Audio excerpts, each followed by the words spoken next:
Revenge of the Black Cloak Society. Chapter 6. Bearer of Bad News. David was the best messenger in Kolyma, but this was expected of the messenger of the royal family. For many years he had served as messenger for the royal family,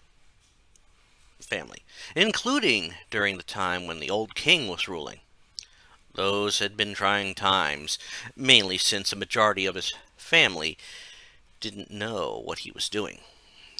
When he had delivered news to the old king about Valanice's rescue from the tower, the old king was upset.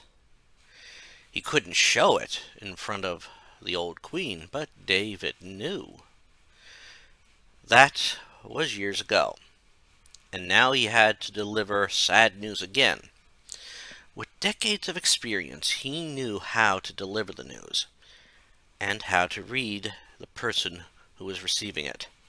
This time, it was the old king's son, and the news was about the king's daughter, Princess Yvette. As he approached the throne, he saw the king looking at him. In that look, he could see that the king was hoping for good news. When he was close enough, he heard the king ask, "Any word about my daughter? Has she been found anywhere in Kolyma, even in Hagatha's territory?" David shook his head. "I'm sorry, sire. There has been no sighting of your daughter. People checked all over, at great risk. Even the good witch Scarlet tried to locate her in the dark castle, and even trying to see into the ogress witch's lair. But nothing. However, one of Lord Neptune's followers gave word that the tower is occupied again." He heard a crestfallen gasp come from the king. When he told the old king that Valanice was in the same tower, he could see a sad look on his face, but in his eyes there was happiness. With the current king, there was only sadness. He was aware of the secret of the tower, one that no one in the family was aware of until recently. After a few moments, the king finally composed himself and raised his head. "An evil witch is trying it again. We will not have long. David, you are our fastest messenger. I need you to get word to Daventry. I fear King Graham and my sister, Queen Valanice, are the only ones who can save my daughter." David nodded. "It will be done, sire. I shall have the royal wizard prepare a way. Before the end of the day, I will have the message delivered." He watched as the king nodded, and then left the room. Once he was out of the throne room, he ran through the castle, down to the room where the royal wizard worked. As he moved, he dodged many people, who weren't really surprised. His reputation of being the fastest messenger was well deserved. Some people had even remarked that he was a blur when he ran. In almost no time at all, he had arrived at the royal wizard's workshop. He quietly opened the door and entered. Long ago he had learned not to run through the workshop. At that time his speed had upset a potion, causing it to spill. If it had been completed, the potion would have been a cure for a curse placed on the monks of the monastery. Unfortunately, the potion wasn't complete, and now the monastery still stood, but the monks were no more. As he approached the wizard's workbench, the wizard didn't look up, but just said, "You need a door to Daventry. Am I correct, David?" He never knew how the wizard knew he was there, but he didn't let that bother him. He nodded and watched as the wizard pointed to a corner. In that corner he saw the very thing he needed. As he approached it, he heard the wizard speak again. "Be careful, my mustached friend. There is some dark magic at work. The door will only take you to the border. I suspect a great evil at work, because I believe that it has been contacting Hagatha." Hearing that statement made a chill go through David's bones. He then opened the magical door, seeing a wooded area on the other side. Before stepping through, he looked over at the wizard and said, "I hope, then, that we can stop this blight before it takes away the princess." He then stepped through the door and arrived at the border of Daventry. His uncanny sense of direction immediately allowed him to orient himself, and he started in the direction he felt Castle Daventry was in. Queen Valanice walked through Castle Daventry, thinking about the events that had transpired over the past few weeks. The kingdom was still recovering after the last of Dahlia's minions left. Some had quickly disappeared after she was shoved into the cauldron. However, the dragon and the giant lingered a bit. Even though all that had happened because of the evil wizard Shadrach, the magical nature of it reminded her of Kolyma. Her homeland was very rich in magic. The northern part of Kolyma was ruled by good magic, while the southern part was ruled by dark and evil magic. However, she wasn't aware of the state of things since Graham had rescued and married her. Letters from her brother did indicate that she was an aunt, and she had sent back letters telling about everything. In fact, she had considered writing a letter telling about what had happened involving Dahlia. Her thoughts were interrupted when she heard Cale Silver, the new historian, call her. "Your Majesty, I was hoping to speak with you. I was curious about your homeland." She turned to face Cale Silver and smiled. It was odd that he would ask about it when she was just thinking about her homeland, but it wasn't like he could read her mind. She decided it would be all right, especially since it made her feel better about the past few weeks, to remember her home. "What would you like to know about Kolyma, Cale?" She didn't seem surprised when he asked his first question. "Well, I was wondering about a few things. How is the land set up? What are some of the oldest buildings there? Is the land magical?" She thought about it for a moment and finally answered, starting with his last question first. "Yes, the land is magical. However, the last time I was there, it was almost balanced. In the northern part of Kolyma, good magic seemed prevalent. There was a monastery, which I believe was hundreds of years old, and the town where the castle also was. In the southern part, it was mostly evil magic. It is in that area that the lair of the ogress Hagatha lives. I also believe that in our land's history, Hagatha didn't work alone, but was working with her sister." She watched as a surprised look crossed Cale's face briefly. "A sister? What happened to her? Do you know the story?" Queen Valanice leaned her head back and thought about it. It had been a long time since she had to remember the legend of how her family became the rulers of Kolyma. "If I remember right, my ancestor fought the sister and managed to chase her and her enchanted hut out of Kolyma. I do not know what happened to her after that, but she was never seen in Kolyma again." She noticed that Cale seemed to be writing it down. Once she saw he was done writing, she saw him look up at her. "Are there any structures older than that story?" As she thought about the question, she realized that there were old structures in the land.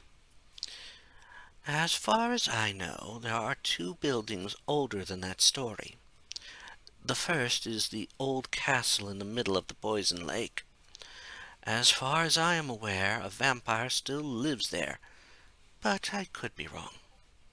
Also, on a small island off the isolated eastern beach, there is a crystalline tower. I think it's older than the castle, but it's hard to tell. It seems so infused with magic that it looks brand new all the time." During her talk with Cale, she had started walking towards the throne room. As she approached it, her recollections of Kolyma made her think about her family. She needed to get in touch with them, and soon. However, as she opened the door to the throne room, she saw a very familiar figure talking with her husband and son. Just seeing the mustached face made her realize that it was David, the royal messenger of Kolyma. Seeing him made her feel better, but the look on his face, as well as her husband's and her son's faces, made her feel like the evil that had attacked Daventry had also struck Kolyma. King Graham looked away from the messenger for a moment when he heard the door open. He wasn't surprised to see his wife, as well as the new historian, entering the throne room. However, he had heard the news that the messenger had given, and he knew it would upset his wife. As she approached, he could tell she knew something was wrong, especially when she addressed the messenger.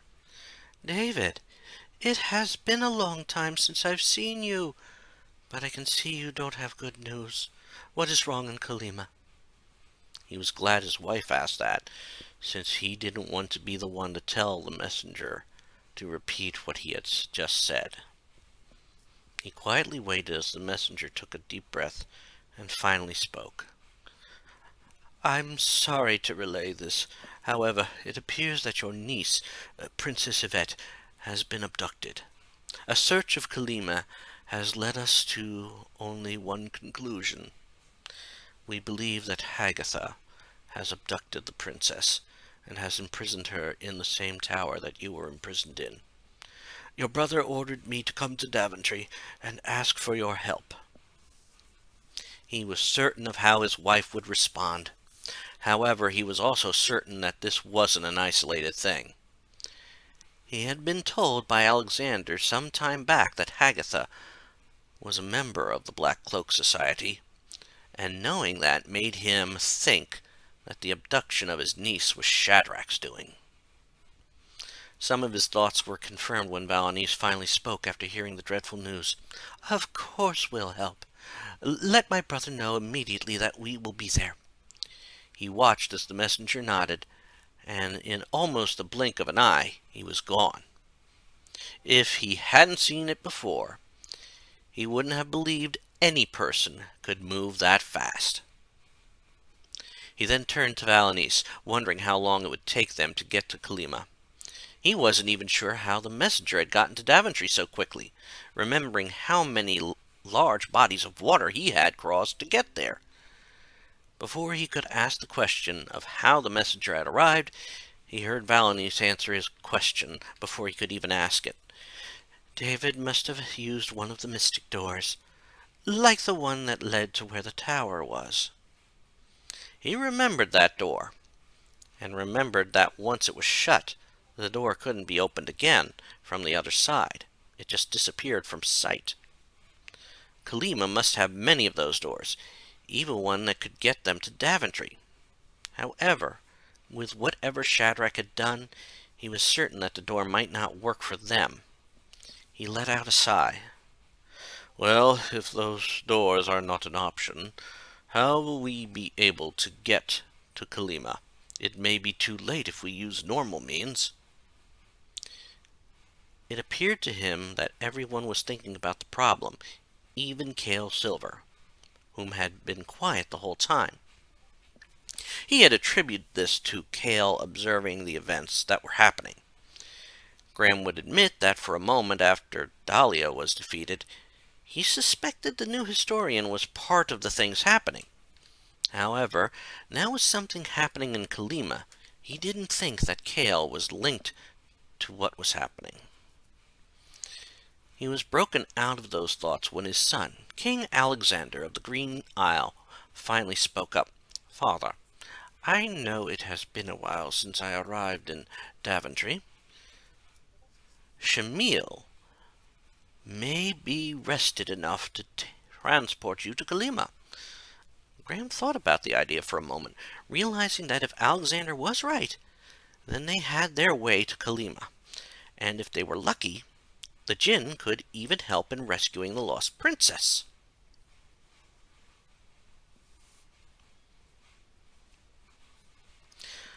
When Alexander made his suggestion, he knew it was a risky one. He wasn't sure if Shamir was rested enough to transport one person, let alone two people.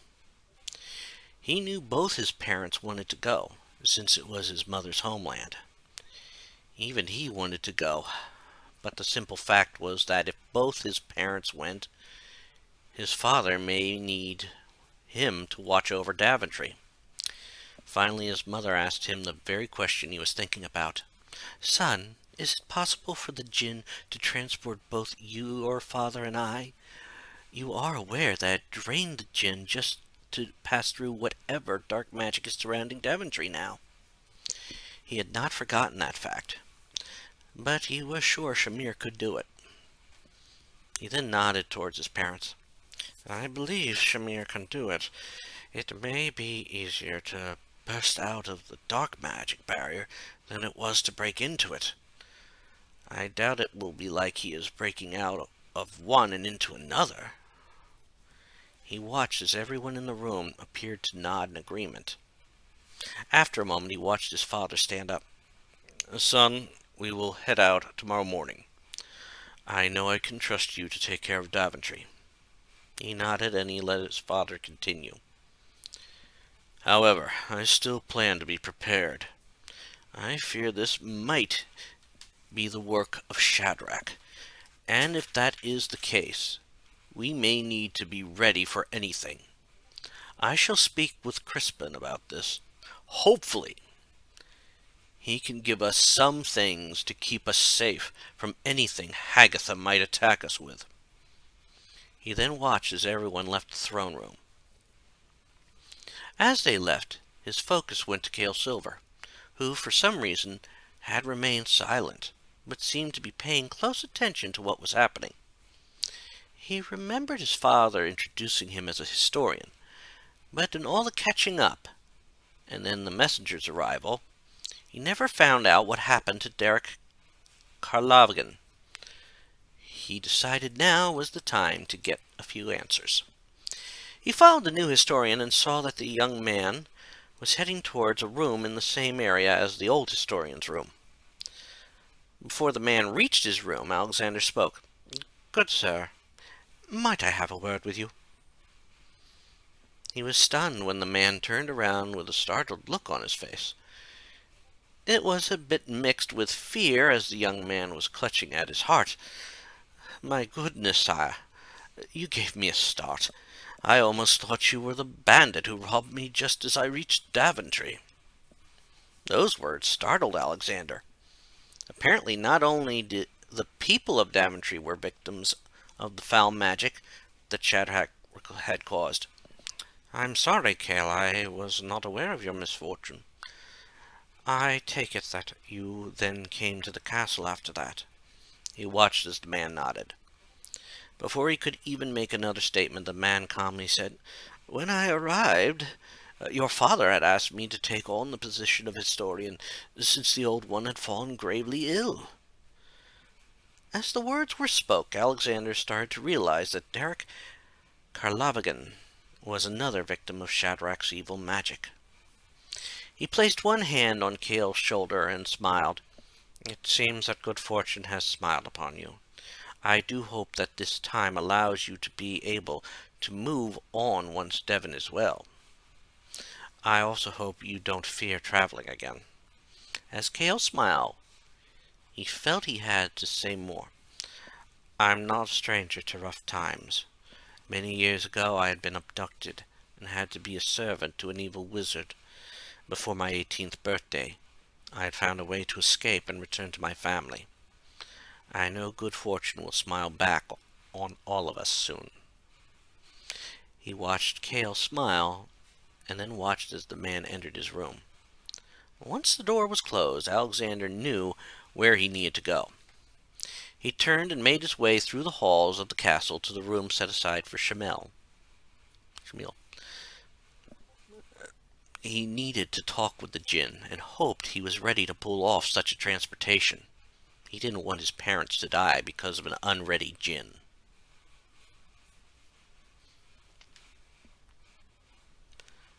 Cale Silver listened at his door until he was sure that King Alexander had left the area. He knew the King of the Green Isles was a bit suspicious of him, so he was glad his act managed to fool him. He didn't need suspicion to be cast towards him now. His plan was still in its early phases. Maybe once he reached the 6th phase of his plan, he could risk being discovered. But now it was out of the question. When he didn't hear any sound, he walked over to the desk and pulled out the crystal he used to contact Hagatha. He muttered an ancient spell and watched as her hideous face came into view. She appeared surprised to see him, but quickly composed herself. "Brother Shadrach, I have good news. The date is fast approaching, and if things go well, the tower will do its task in a few days. What is even better is that no one can even reach the tower. I changed the inscriptions on the magical door and hid all the keys in the castle on the lake. No one can reach it." He shook his head and then told her the latest news. King Graham and Queen Valanice are coming to Kolyma. They will be using a djinn to get there. If it still has power, it could quickly ruin the plan. I want you to take some precautions against the djinn. He watched as Hagatha nodded her hideous face. "Understood. I shall start gathering the ingredients now. I'm sure I can nab a hapless wanderer. Their life force will make for a good source for the spell that will drain the djinn's powers. After that, once King Graham and Queen Valanice are dead, I can tap the djinn of his powers for my own spells." He smiled, and then asked his next question. "And what are your plans for their arrival? Are you going to attack them right away?" He wasn't surprised when she shook her head. "No.